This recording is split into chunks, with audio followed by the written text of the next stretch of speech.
Olá, boa noite. Supremo proíbe a cobrança pelo uso de margem de rodovia para transmissão de energia elétrica. Supremo valida pontos da reforma trabalhista de 2017 que permitem o contrato de trabalho intermitente. Procon multa a operadora TIM por ligar para os clientes que pediram bloqueio de telemarketing. Procuradoria-Geral da República questiona a lei do Acre, que altera a política ambiental no estado. Polícia Federal combate crimes de apropriação de terras públicas e delitos ambientais em Rondônia. E ainda, a STM retoma julgamento de recursos de militares do Exército que mataram o músico Evaldo Rosa no Rio de Janeiro. O Jornal da Justiça desta quarta-feira, 18 de dezembro, começa agora.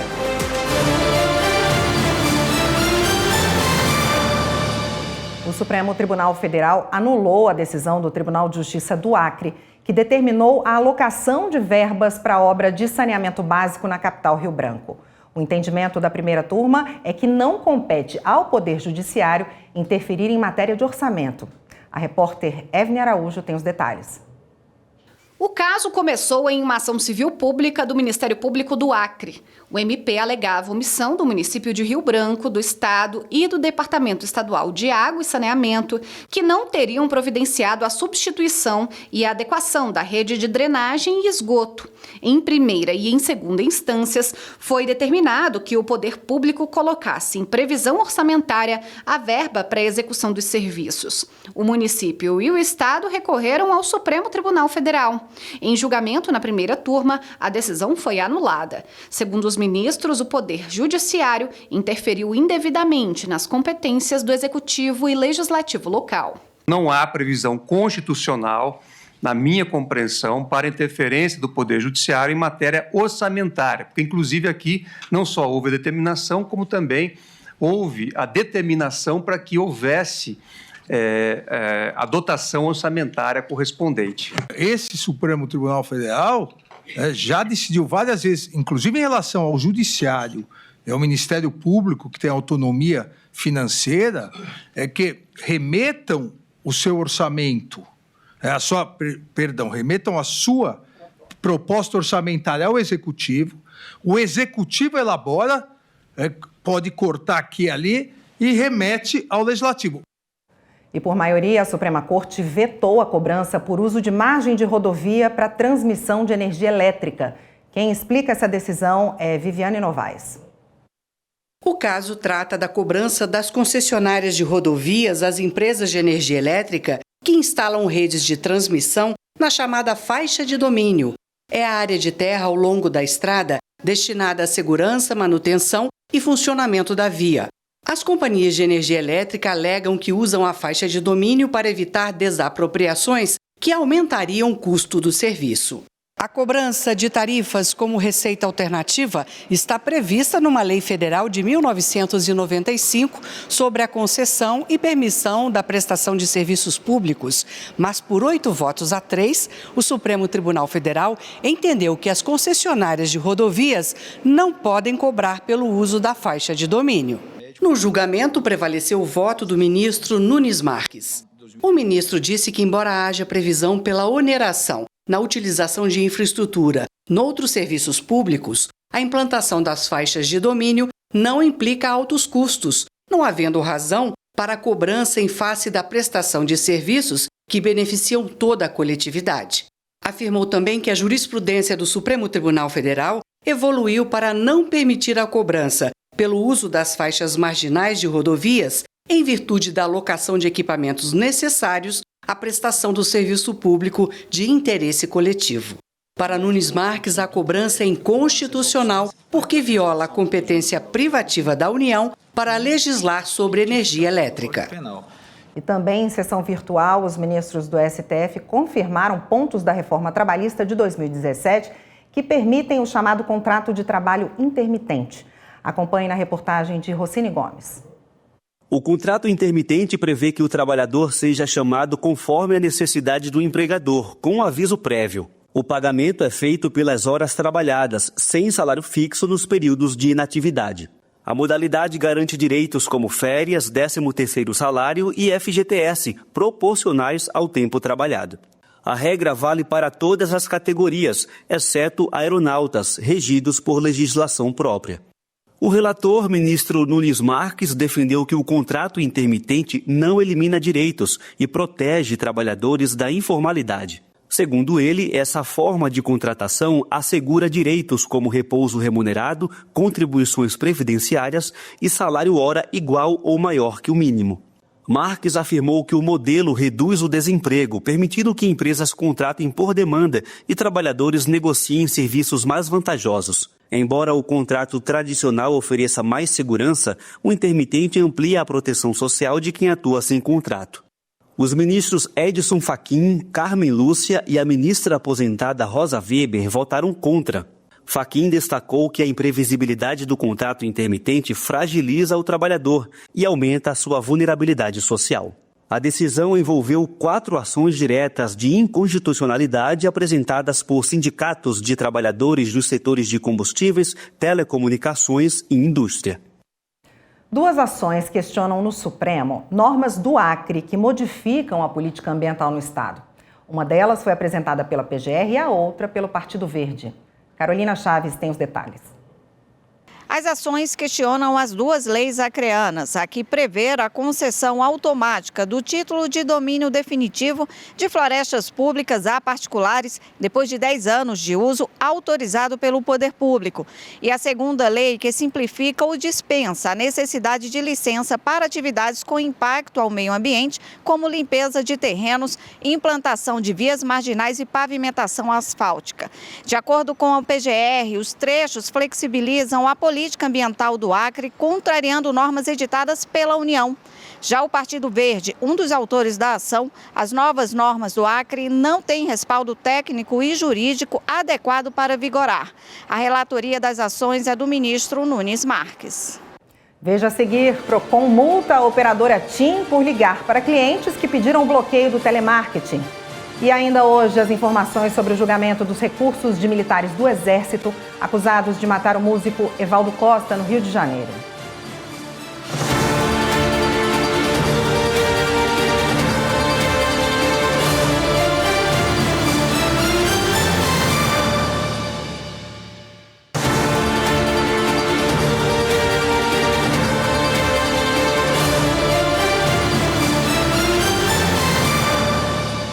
Em Curitiba, a Polícia Federal fez uma operação para investigar a disseminação de ideologia nazista aqui no Brasil.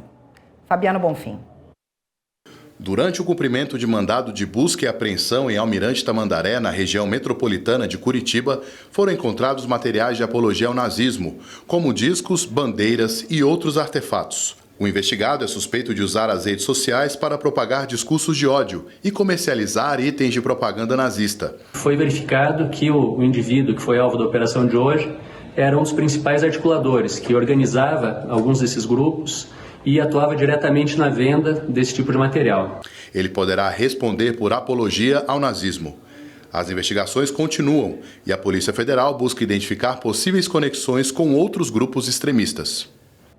O Ministério Público Federal obtém condenação de 3 pessoas por lavagem de dinheiro no âmbito da Operação Lava Jato.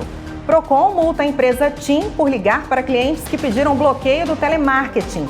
E a Polícia Federal combate crimes de apropriação de terras públicas e delitos ambientais em Rondônia. Vamos ver. A Polícia Federal e o ICMBio fiscalizaram os limites da Floresta Nacional do Iquiri, em Rondônia. Durante os sobrevoos e as vistorias em terra, as equipes identificaram sinais de exploração de madeira e caça ilegal de animais silvestres. A PF apreendeu e destruiu armas e munições. Os responsáveis foram multados. O Procon de Minas Gerais multou a operadora de telefonia TIM em mais de R$2 milhões por ligações de telemarketing a consumidores que pediram o bloqueio do serviço. Segundo o Procon, os contatos foram de maneira ativa, recorrente e sem autorização em canais de comunicação como ligações telefônicas, mensagens SMS e pop-ups para promover serviços. Além da multa, a TIM foi inscrita no cadastro de reclamações fundamentadas, de acordo com o Código de Defesa do Consumidor. A operadora tem o prazo de 10 dias úteis para interpor recurso ou fazer o pagamento. A Justiça Federal do Paraná condenou 3 pessoas pelo crime de lavagem de dinheiro num esquema que envolvia pagamento de propinas relacionadas a contratos firmados entre a Petrobras e a empresa Confab Industrial de 2007 a 2010. A sentença determinou penas de prisão em regime semiaberto sem direito à substituição, além do pagamento de dias-multa. Os condenados ocultaram transferências de propina a um ex-diretor de serviços da Petrobras, já condenado em outras ações da Lava Jato. A Polícia Federal e a Controladoria Geral da União atuaram hoje contra um suposto esquema de corrupção na prefeitura da cidade ocidental, em Goiás. Segundo a PF, o esquema pode ter causado um prejuízo de 120 milhões de reais, valor que corresponde a 1/3 do orçamento total do município. Na operação, autorizada pelo Tribunal Regional Federal da Primeira Região, foram cumpridos 16 mandados de prisão em Goiás e aqui no DF. Os contratos investigados estão ligados às secretarias de saúde e educação, com foco especial no transporte escolar e na contratação de veículos. 6 pessoas foram denunciadas à justiça por garimpo ilegal de cobre no Pará. O grupo movimentou mais de R$1 milhão. Márcio Fontinelli. Em Ourilândia, no Pará, a Justiça aceitou a denúncia apresentada pelo Ministério Público Federal contra 6 pessoas acusadas de extrair e vender ilegalmente mais de R$1 milhão em cobre. As provas analisadas pelo MPF mostram que o grupo agia desde 2018, usando de forma indiscriminada explosivos para abrir áreas de exploração e lavando dinheiro faturado com um esquema ilegal. Os envolvidos vão responder, entre outros crimes, por organização criminosa e usurpação de matéria-prima da União. Veja no próximo bloco, o TSE confirma o mandato de deputado federal do União Brasil de Santa Catarina. E todos os detalhes dos julgamentos de hoje pelo plenário do Supremo Tribunal Federal. Até já!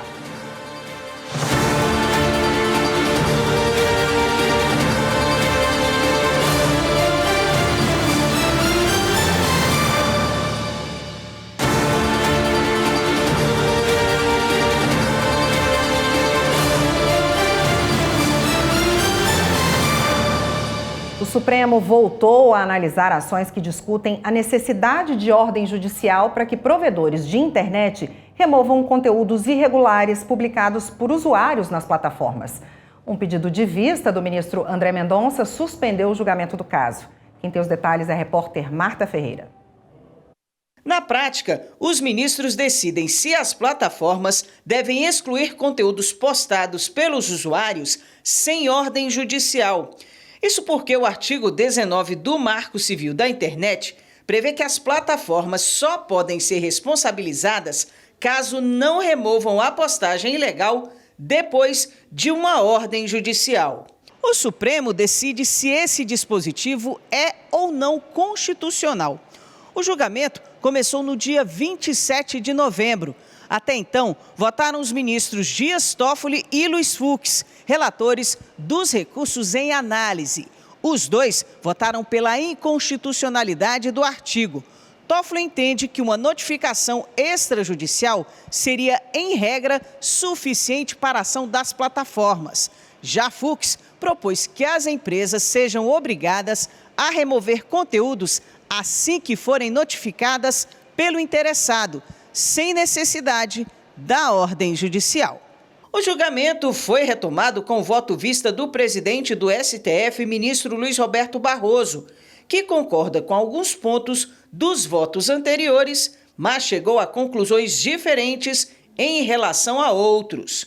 A primeira, eu considero que o artigo 19 é apenas parcialmente inconstitucional, pois considero legítimo que, em muitas situações, a remoção de conteúdos somente deva se dar após ordem judicial. Minha segunda divergência: a remoção, em caso de ofensas e crimes contra a honra, não pode, a meu ver, prescindir de decisão judicial. Conteúdos relacionados à honra, ainda que se alegue que representem crimes de injúria, calúnia ou difamação, devem permanecer, na minha visão, sob o regime do artigo 19 do Marco Civil da Internet, sob pena de violação à liberdade de expressão. Em terceiro lugar, a minha terceira divergência, eu não crio um regime de responsabilidade objetiva para as plataformas. A responsabilidade de intermediários por danos gerados por conteúdos de terceiros, na minha visão, deve ser sempre subjetiva. Em quarto lugar, em lugar de monitoramento ativo, com responsabilidade independentemente de notificação por cada conteúdo individual, eu proponho a alternativa do dever de cuidado, com responsabilização apenas por falha sistêmica. E quinto e último item, eu não incluo qualquer obrigação adicional para marketplaces, por não ter sido esse o objeto do debate. O ministro defendeu a necessidade de regulação das redes sociais sob os aspectos econômicos e de proteção de direitos autorais e de dados.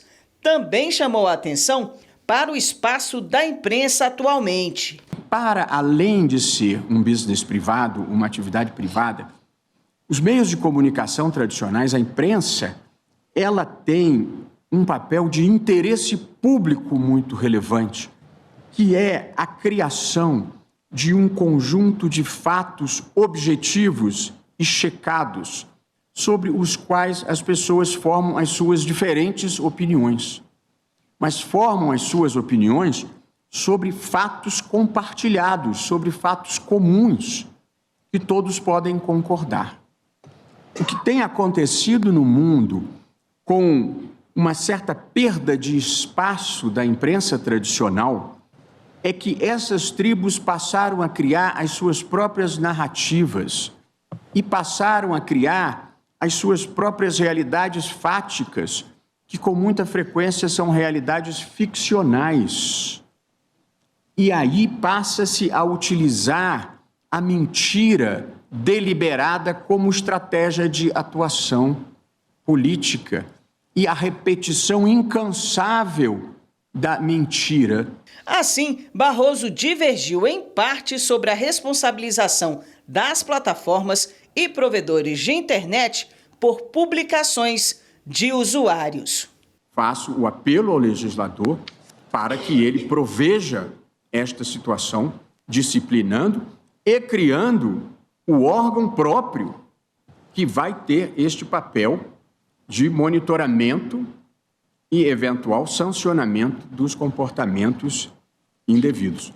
E, portanto, todos nós aqui esperamos que, oportunamente, nós respeitamos o Congresso Nacional e as dificuldades de consenso nessa matéria, mas nós só estamos atuando porque ainda não há lei e, portanto, nós precisamos criar um regime jurídico para esse tema. O Tribunal Superior Eleitoral confirmou o mandato de Fábio Luiz Schioché, deputado federal do União Brasil de Santa Catarina. O TSE validou a decisão do Tribunal Regional, que entendeu que o partido não praticou fraude à cota de gênero nas eleições de 2022. As informações com Evne Araújo. O plenário do TSE rejeitou a ação contra o partido União Brasil por suposta prática de fraude à cota de gênero. Com a decisão, o mandato do deputado federal Fábio Schioché e de todos os deputados estaduais eleitos pela agremiação ficam mantidos. No voto, o relator do recurso, o ministro Floriano de Azevedo Marques, entendeu que não há comprovação de que as candidaturas femininas tenham sido fraudadas. Em sendo a alegação de fraude à cota de gênero versada de maneira apenas secundária e sucedânea ao alegado abuso poder econômico, supero a questão do litisconsórcio passivo necessário, não sem reiterar que o meu entendimento, em consonância com a jurisprudência do Tribunal Superior Eleitoral, é de que em ações de investigação judicial eleitoral que tenham por objeto própria e estritamente a cota de gênero, o litisconsórcio passivo necessário é absolutamente indesviável. O ministro também afastou o argumento de que teria havido abuso de poder econômico no processo eleitoral. Para o magistrado, a contratação do mesmo cabo eleitoral para atuar nas campanhas para os cargos de deputado federal e deputado estadual ao mesmo tempo não representa ilegalidade, já que é possível que o contratado preste serviços para ambas as campanhas. Destaco que é natural, é esperado até, que exista alinhamento e simbiose entre candidatos estaduais e federais do mesmo partido político. O que a legislação veda é que se utilize de expedientes fraudulentos para desviar recursos de uma campanha a outra, o que ocorre quando se tem uma candidatura fictícia.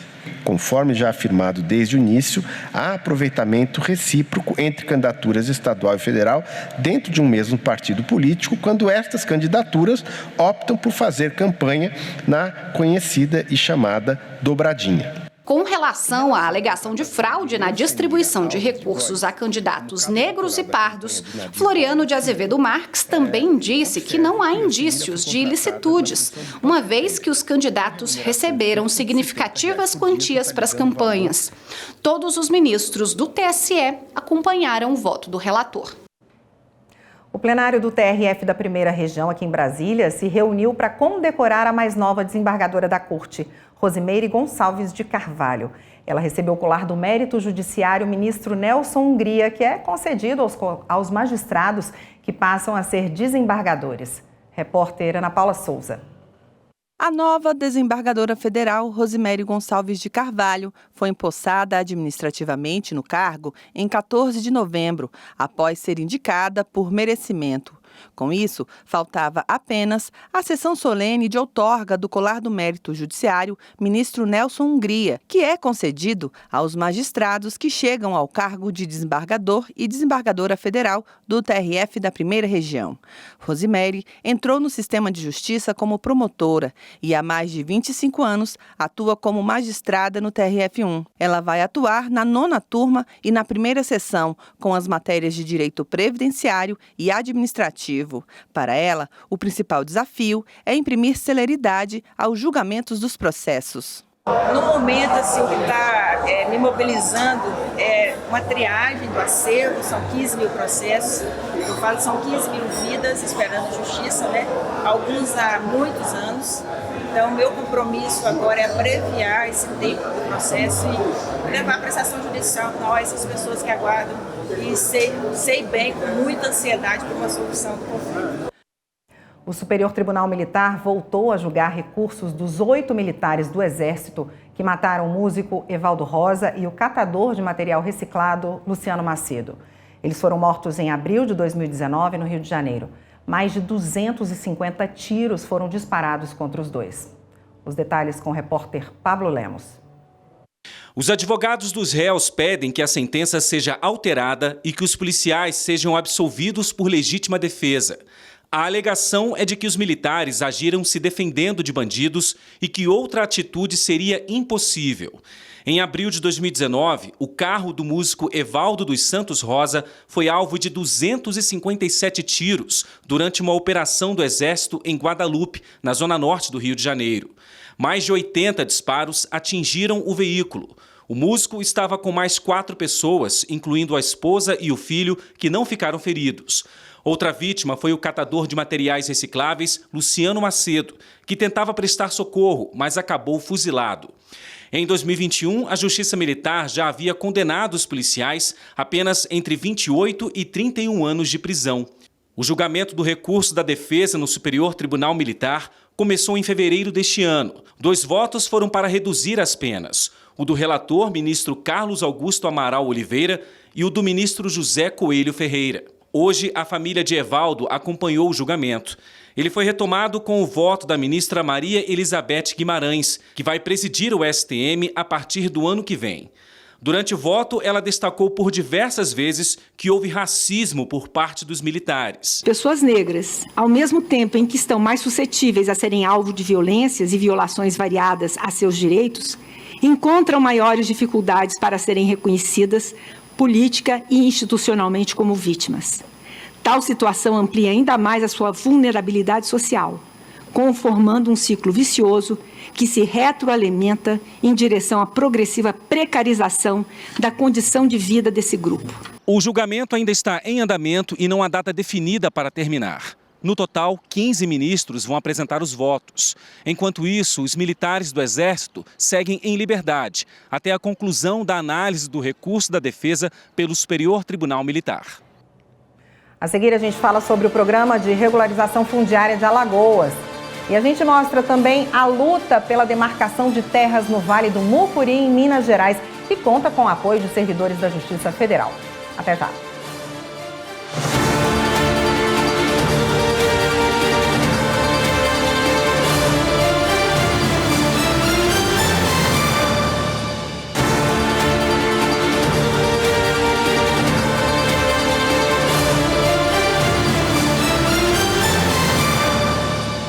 O credor de um adiantamento de contrato de câmbio não precisa esperar a quitação de outros créditos na recuperação.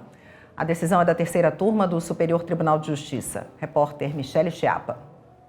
O adiantamento de contrato de câmbio é uma operação em que o banco antecipa para a empresa exportadora o dinheiro de uma exportação que ainda será realizada. No caso analisado pela terceira turma, uma empresa em recuperação devia um crédito relacionado a um adiantamento de contrato de câmbio. O credor pediu a penhora de valores na recuperação judicial e a suspensão do pagamento de outros credores. O Tribunal de Segunda Instância decidiu que a transferência dos valores antes de todos os credores serem pagos seria um problema para o plano de recuperação. No STJ, no entanto, o colegiado deu provimento ao recurso com o entendimento de que esses créditos não se sujeitam aos efeitos da recuperação judicial, com base na Lei 11.101 de 2005. O relator ministro Ricardo Vilas Boas Cueva explicou que nesses contratos o banco que faz o adiantamento tem direito sobre o produto da exportação, não a empresa que recebe o adiantamento. Segundo o ministro, o legislador excluiu esses créditos da recuperação para proteger as exportações e incentivar o financiamento prévio. O ministro ressaltou que na recuperação a empresa deve pagar todos os credores conforme o plano, mas que os créditos não sujeitos à recuperação podem ser cobrados sem mudanças no valor ou prazo. Esses créditos podem ser solicitados diretamente ao juízo da recuperação e o pagamento não deve ser adiado até o fim do processo. Agora, a repórter Marina Campos explica uma outra decisão da terceira turma do Superior Tribunal de Justiça envolvendo a cobrança de custas processuais. Vamos ver.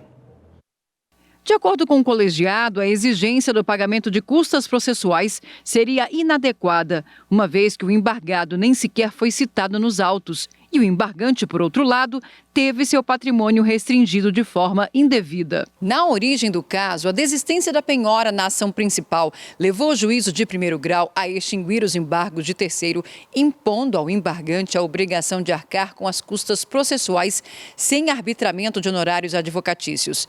Ele apelou ao Tribunal de Justiça de São Paulo, mas a sentença foi mantida sob o fundamento de que a desistência se deu antes da citação nos embargos de terceiro, o que indicaria a falta de resistência à pretensão do embargante. Ao STJ, o embargante alegou, entre outros pontos, que o autor da ação principal deveria arcar com os ônus sucumbenciais dos embargos, pois foi a penhora injusta que motivou a sua oposição. A ministra Nancy Andrighi, relatora na terceira turma, explicou que o julgador precisará analisar o contexto sob a ótica do princípio da causalidade, ou seja, quem deu causa ao processo é que paga. Segundo a ministra, esse mesmo princípio deve ser observado na hipótese de perda do objeto dos embargos de terceiro. Nesse caso, a ministra afirmou que a parte que deu causa ao processo deve arcar com os ônus sucumbenciais. No entanto, Nancy Andrighi alertou que a situação em análise é peculiar, pois a parte embargada não chegou a ser citada nos autos dos embargos de terceiro.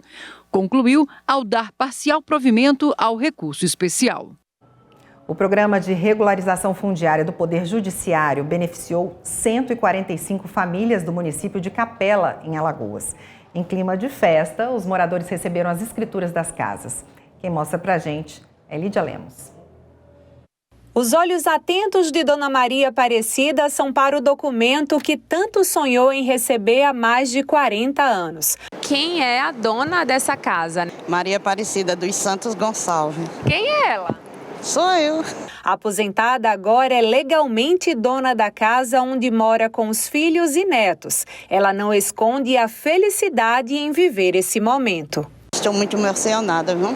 Era um sonho. Sonhei muito por esse momento, né? Muita gente dizia assim, não, mas aí é seu. Pelo tempo que você mora aí, 40 anos, né? Já é seu já. Eu dizia, não, mas eu só posso dizer que é meu quando eu tiver um documento na minha mão provando que é meu. Desta vez, o Programa de Regularização Fundiária do Poder Judiciário de Alagoas, em parceria com os cartórios, beneficiou 145 famílias no município de Capela.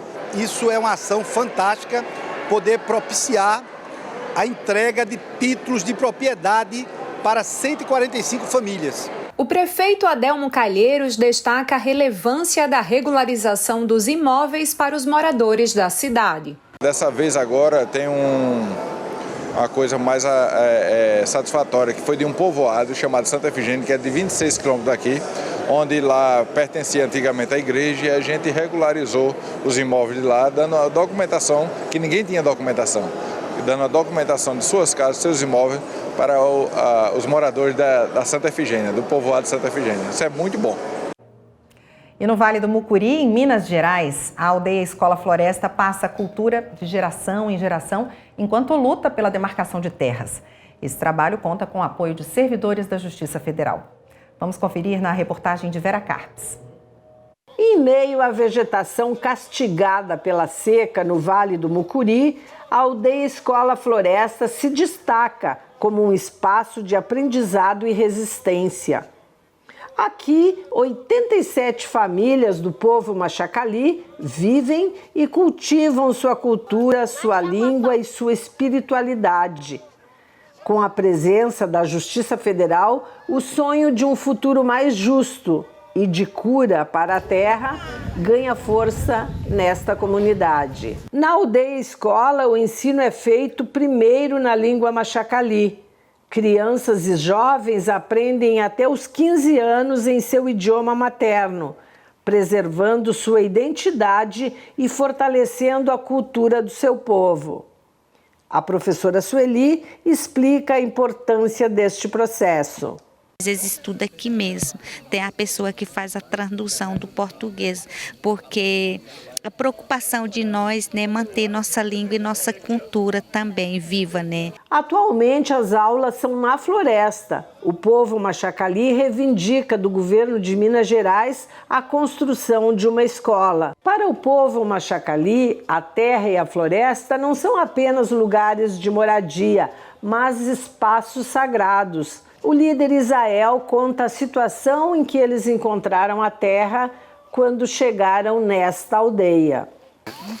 Curar terra, porque terra são doentes, né? Aí terra precisa ser curada, né? Voltar, mata, nascente, caça, pesca, esse é o nosso sonho. O líder indígena didaticamente fala para o homem branco sobre a jornada de cura da terra. Estão pensando muito projeto bem assim, né, forte, né, para reflorestar o nosso território, né, para recuperar o nosso nascente, né, e o rio também, né, e volta a caça e pesca também. A vida do povo Machacali mudou com a chegada da Justiça Federal em 2021 com o Juizado Especial Federal itinerante, mas ainda há um longo caminho a ser percorrido, como a ampliação do território indígena e a preservação da língua e da cultura deste povo. A aldeia Escola Floresta nos ensina a importância de preservar a natureza, as culturas e as histórias que ela abriga. Mais que isso, nos mostrou que os verdadeiros mestres são os indígenas e nós, os aprendizes.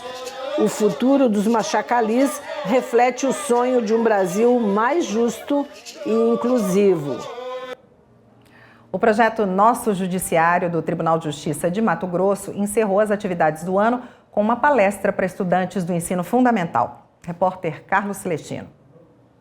Escola Estadual Juarez Rodrigues dos Anjos. Foi nesta unidade que o projeto Nosso Judiciário realizou a última palestra da temporada 2024 para cerca de 200 alunos do ensino fundamental que aprenderam direitos e deveres do cidadão e o papel do Poder Judiciário na sociedade. Eu achei muito essencial para a nossa aprendizagem, para a gente ver como é as coisas, porque a gente viu que muitas crianças não sabiam como eram as leis, o que deveríamos fazer, o que era crime, o que não era. Então foi muito bom para clarear nossa mente sobre tudo isso e o que está acontecendo.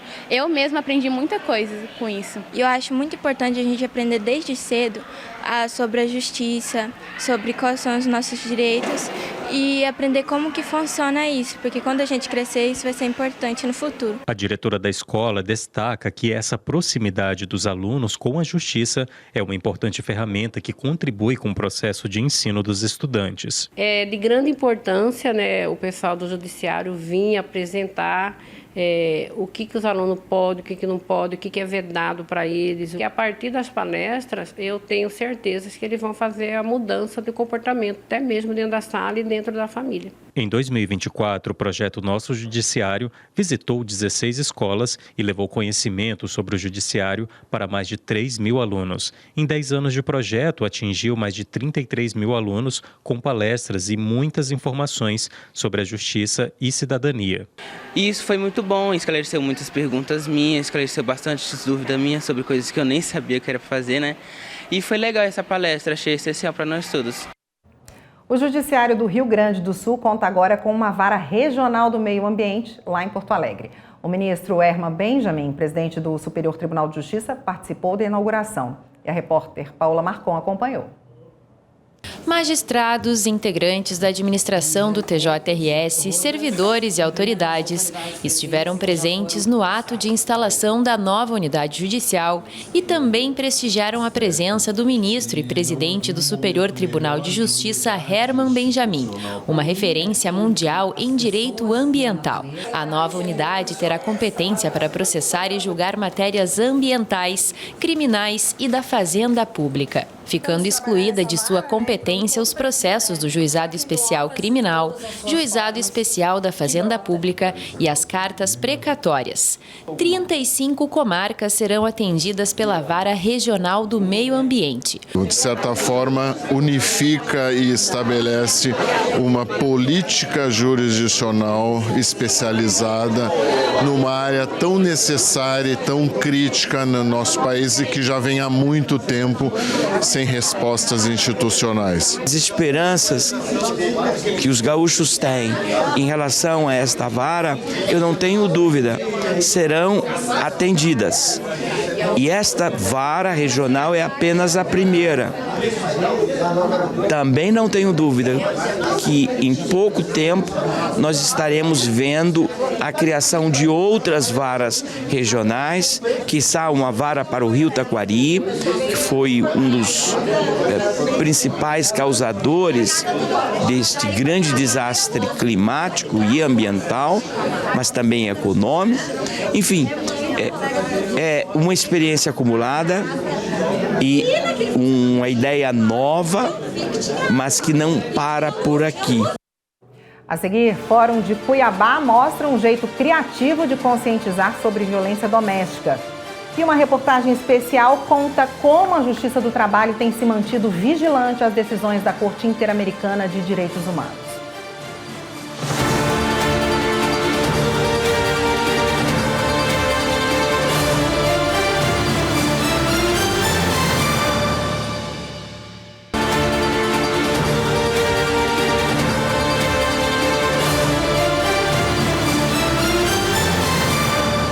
O Fórum de Cuiabá, em Mato Grosso, lançou o Banco Vermelho para promover a conscientização sobre violência doméstica.